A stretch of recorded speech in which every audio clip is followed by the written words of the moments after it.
The temporary exhibition of what's known as religious panel painting, which brought us to Mount Holyoke College this week, is rich with lessons to teach. It holds lessons about collaboration among the lenders who have left their works here for a time, and also lessons about the painters, gilders, and artisans who work together to produce this art.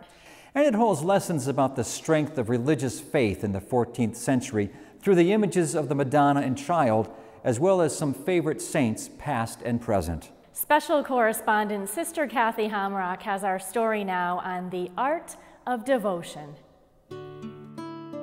Through May 30th, visitors to the Mount Holyoke College Art Museum in South Hadley will be greeted by a banner announcing the presence of a very special exhibition.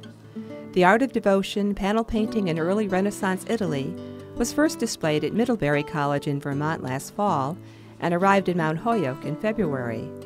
This collaborative exhibition gathers together for a brief time works of art from 11 different sources.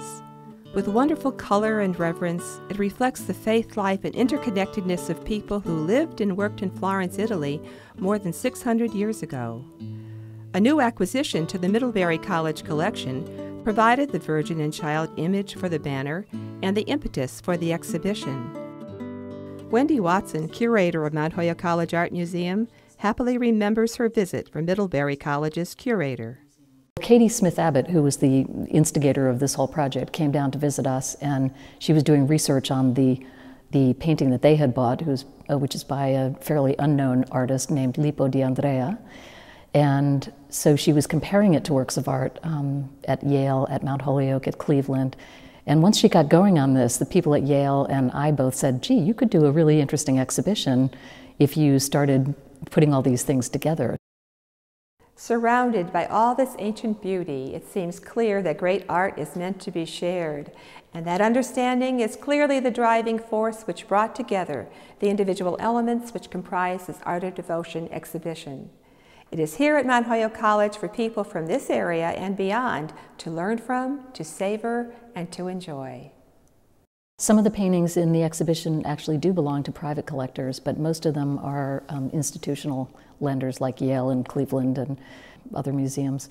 But I think there's a good impetus to share them, especially in situations of academic museums where they're using the paintings to really teach from, and where we have students in and out of these galleries every day in classes ranging from religion and art history to anthropology and even neurobiology lately.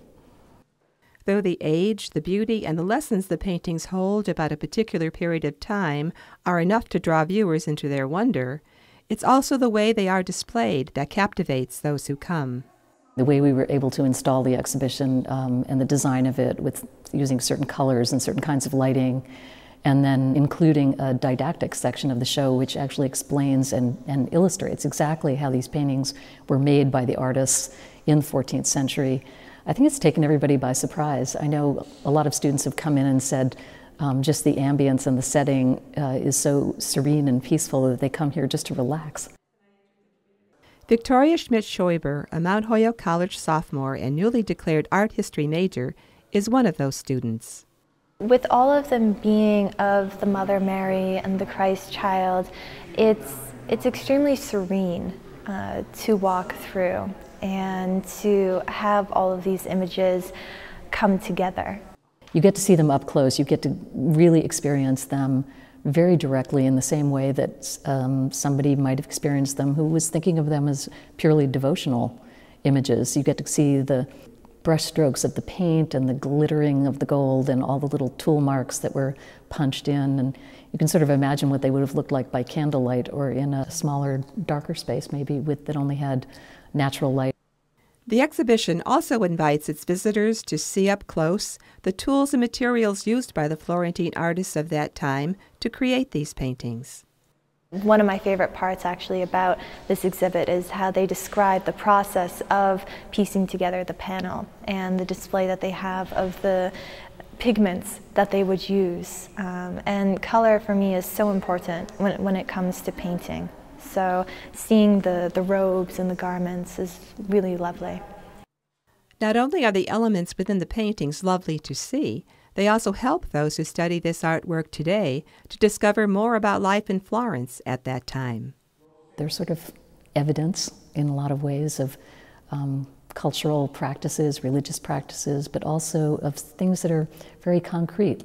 They're dressed in clothing that does reflect the kinds of textiles and things that were made in Florence, which was one of the great textile centers, of course. And you'll see in many of the paintings there are marble floors and gilded thrones, and all of those things kind of reflect church furniture and textiles and the furnishings of Renaissance houses of the time. So it's a little bit biblical history, but it's at the same time saying a great deal about what Florence was like in that period. The paintings are very clear in what they reveal about that time, especially about the faith of the Florentine people. Some of the works were originally commissioned for beautiful churches or private chapels, but many also made their way to people's homes for personal devotion. There's an example in the exhibition that shows one such painting on the back wall of someone's bedroom. And so you get a sense of how much these paintings were really lived with. People would get up in the morning and the first thing they would see would be their Madonna and Child, and so the first things on their mind would have been religion and devotion and the Virgin and Christ. You have the remainder of the month of May to travel to South Hadley to experience the wonder and the depth of the art of devotion. It's a trip worth taking. For Real to Real, this is Sister Cathy Homrok.